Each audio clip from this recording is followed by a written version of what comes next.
নমস্কার দর্শক বন্ধুরা, রাখির রান্নাঘরে আপনাদের স্বাগত জানাচ্ছি। আজকে নিয়ে চলে এসেছি ব্রোকলি আলুর ডালনা। আমি কিভাবে বানাই সেটা দেখতে থাকুন। একটা গোটা ব্রোকলি নিয়েছি। এটা আমি পুরোটা করব না, হাফটা রান্না করব। আর দুটো আলু, মাঝারি সাইজের দুটো আলু নিয়েছি, নতুন আলু। এগুলো ছাড়িয়ে আমি ডুমো করে কেটে নেব, ডালনায় যেমন দেয়। আর এইটাকে আমি এই যে ওপরের ডাঁটিটা কিছুটা কেটে নিয়েছি, এবারে এই ডাঁটিটা থেকে বাদ দিয়ে ছুরি দিয়ে আমি কেটে কেটে এটা একটু গরম জলে ভাপিয়ে রান্নাটা কিভাবে করি দেখতে থাকুন। এই যে ব্রোকলিতে আমি কেটে এই যে চিড়েও লাগিয়ে নিয়েছি, এই পেছন দিকে এই যে 4টে করে চিড়া লাগিয়ে নিয়েছি আমি, এই যে এরকমভাবে। এতে ব্রোকলিটা সুন্দরভাবে সেদ্ধ হয়ে যাবে। হালকা ভাপিয়ে নেব, খুব বেশি সেদ্ধ করব না। আলুটা আমি কেটে নিলাম। আমার রান্নাটা করতে লাগছে ব্রোকলি, 1 ইঞ্চি আদা, আমি 2টো কাঁচা লঙ্কা দিচ্ছি, ঝালটা আপনারা আপনাদের স্বাদ অনুযায়ী দেবেন। মটরশুঁটি নিয়েছি, 2টো আলু মাঝারি সাইজের আমি কেটে নিয়েছি ডুমো করে, একটা টমেটো। এরপরে আমার নুন, হলুদ, মিষ্টি, ধনে গুঁড়ো, জিরে গুঁড়ো, লঙ্কার গুঁড়ো এগুলো সব লাগবে। তা আমি রান্নাটা শুরু করি। প্রথমেই ব্রোকলিটা হালকা করে ভাপিয়ে নেব। বাটির জলটা আমার ফুটে গেছে। এর মধ্যে আমি সামান্য একটু নুন দিয়ে দিলাম। এবারে আমি ব্রোকলিগুলো এক এক করে এর মধ্যে ছেড়ে দেবো। ব্রোকলিগুলো একটু ভাপানো হয়ে গেলে তুলে নেব। খুব বেশি সেদ্ধ আমি করব না, এটা একটু ঢেকে দেব যাতে এটা ভেপে যায়, ডাঁটিগুলো শক্ত থাকে। ব্রোকলি তো নরম, ডাঁটিগুলো একটু শক্ত থাকে। হতে দিই। এবারে আমি ওপর থেকে একটা ঢাকা চাপা দিয়ে দেব, সেদ্ধ হোক। ঢাকা দিয়ে দিলাম, সেদ্ধ হলে ফিরে আসি। ব্রোকলি আমার ভাপানো হয়ে গেছে, এবারে এটা আমি নামিয়ে নেব। ব্রোকলিটা ছাঁকনিতে তুলে ছেঁকে নিলাম। এবারে জলটা ফেলে দিয়ে এটা দিয়ে আমি রেসিপিটা বানাবো। প্রথমেই কড়াতে সর্ষের তেল দিয়ে নেব, 3 থেকে 4 চামচ তেল দেব।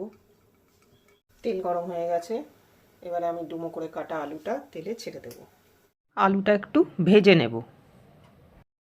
আলু আমার ভাজা ভাজা হয়ে গেছে বন্ধুরা, এবারে আলুটা আমি তুলে নেব। আলুটা তুলে নিয়ে ব্রোকলিগুলো একটু হালকা করে ভেজে নেব। এবারে আমি ব্রোকলিগুলো হালকা করে ভেজে নেব। হালকা করে ভেজে নিলে ব্রোকলির স্বাদটা ভালো লাগবে। ব্রোকলি আমার ভাজা হয়ে গেছে, এবার আমি ব্রোকলিগুলো তুলে নিচ্ছি। কড়াতে আবারও সর্ষের তেল পরিমাণ মতন দিয়ে দিলাম। এবারে তেলে দারচিনি, ছোট এলাচ ফাটিয়ে দিলাম, লবঙ্গ দিলাম। ফোড়ন থেকে সুগন্ধ বেরোতে শুরু করেছে।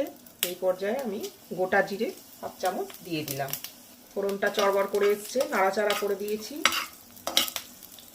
এবারে আমি কুচো করে কাটা টমেটো এতে দিয়ে দেবো। টমেটোটা একটু আস্তে দিয়ে মজতে দেবো। টমেটোটা একটু মজে গেলে আমি এক এক করে মশলাগুলো সব দিয়ে দেবো। ঢাকা দিয়ে আস্তে দিয়ে টমেটোটা একটু মজতে দেবো। তাতে একটু নুন ছড়িয়ে দেবো, তাহলে টমেটোটা তাড়াতাড়ি মজে যাবে। গেছে, টমেটো আমার মজে গেছে। এবারে আমি ঢাকা খুলে এখানে আদা জিরে বাটার পেস্ট 2 চামচ মতো দিয়ে দেবো, যেহেতু নিরামিষি। এবারে স্বাদ মতো নুন, 1 চামচ হলুদের গুঁড়ো, 1/2 চামচ ধনের গুঁড়ো, 1/2 চামচ কাশ্মীরি লঙ্কার গুঁড়ো দিয়ে মশলাটা একটু কষে নেব। এই পর্যায়ে আমি সামান্য একটু গরম জল দেবো যাতে মশলাটা পুড়ে না যায়। মশলাটা ভালো করে কষাতে হবে। মশলাটা আমার কষে এসেছে, এখন আমি এই কড়াইশুঁটিটার মধ্যে মিশিয়ে দেবো। এবারে ভেজে রাখা আলুও এর মধ্যে মিশিয়ে দেবো। ভেজে রাখা আলু মিশিয়ে দিলাম। এটা ভালো করে কষিয়ে নেব। ভালো করে কষিয়ে নিয়ে খুব সামান্য উষ্ণ গরম জল দিয়ে এটা আমি ঢেকে সেদ্ধ হতে দেবো। আর একটু চিনি দেবো, আমি 1/2 চামচ চিনি দিয়ে দিলাম, যেহেতু নিরামিষ রান্না একটু মিষ্টি ভালো লাগে। আমার কষানো হয়ে গেছে, এবার আমি পরিমাণ মতন জল দিয়ে এটা ঢেকে সেদ্ধ হতে দেব। কফিটা একটু পরে মেশাবো, এটা ফুটে একটু আলুটা সেদ্ধ হয়ে গেলে কফিটা মেশাবো। দেখুন নিরামিষি ব্রোকলি ডালনা আমার তৈরি হয়ে গেছে।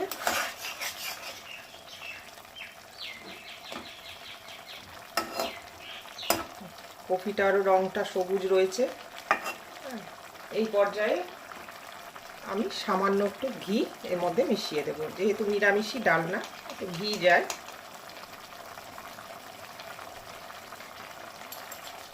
এবারে এটা আমি পরিবেশন করে দেবো। ভাত, রুটি, পরোটা সবের সাথেই এই তরকারিটা চলে যায়। বানিয়ে খেয়ে দেখবেন, ভালো লাগবে। আমার এই রান্নাটি আপনাদের যদি ভালো লেগে থাকে তাহলে চ্যানেলটিকে সাবস্ক্রাইব করে আমার পাশে থাকার অনুরোধ রইল। বেল আইকনটি টিপে দেবেন যাতে করে আমি নতুন কোনো রান্নার ভিডিও দিলে নোটিফিকেশান সবার আগে আপনাদের কাছেই পৌঁছে যায়। লাইক, শেয়ার, কমেন্টের জন্য অনুরোধ করছি। রান্নাটি আমার হয়ে গেছে, এবারে এটি আমি পরিবেশন করে দেব। নিরামিষ ব্রোকলি আমার তৈরি। ভিডিওটি দেখার জন্য ধন্যবাদ। ফিরে আসছি পরের কোনো রেসিপি নিয়ে।